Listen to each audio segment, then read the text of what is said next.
मेरी थैली चोरी हो गई है। मेरी कार चोरी हो गई है। मेरी बाइक चोरी हो गई है। मेरी घड़ी चोरी हो गई है। मेरा मोबाइल चोरी हो गया है। मेरा पेन चोरी हो गया है। तो इस तरह के सेंटेंसेस को इंग्लिश में बनाने के लिए हम जिस स्ट्रक्चर का यूज करते हैं वो है हैज़ बीन स्टोलन। ये हैज़ बीन स्टोलन का यूज करेंगे।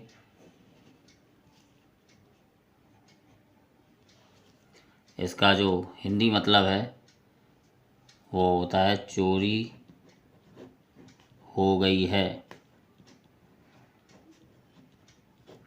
चोरी हो गई है या फिर चोरी हो गया है।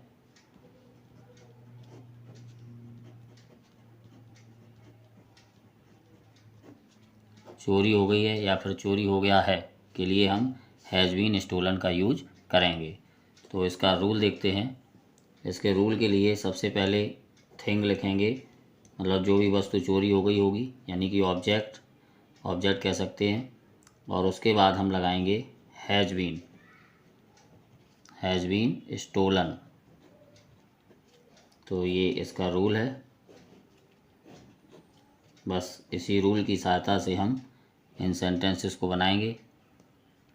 सबसे पहले थिंग आएगा, उसके बाद हैज़ बीन स्टोलन लगा देंगे। बस इतना सा ही रूल है, बहुत ही इजी रूल है। तो सेंटेंस बनाते हैं। मेरी थैली चोरी हो गई है। तो मेरी थैली यानी कि माय बैग और चोरी हो गई है के लिए लिखेंगे has been stolen. My bag has been stolen. Next है मेरी कार चोरी हो गई है। तो मेरी कार यानी कि माय कार, उसके बाद चोरी हो गई है के लिए लगाएंगे हैज़ बीन स्टोलन। नेक्स्ट है मेरी बाइक चोरी हो गई है।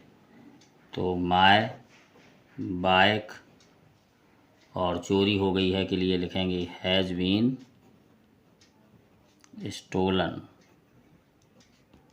यानी कि मेरी बाइक चोरी हो गई है, my bike has been stolen.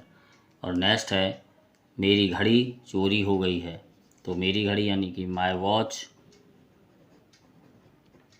और चोरी हो गई है यानी कि हैज़ बीन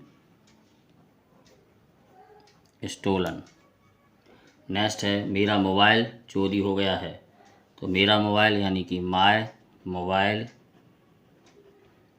और चोरी हो गया है यानी कि हैज़ बीन स्टोलन। और अगला दिया है मेरा पेन चोरी हो गया है। तो माय पेन, उसके बाद चोरी हो गया है यानी कि has been stolen.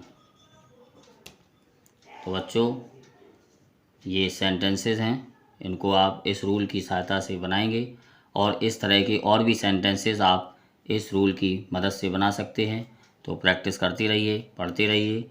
Keep studying. Thank you for watching.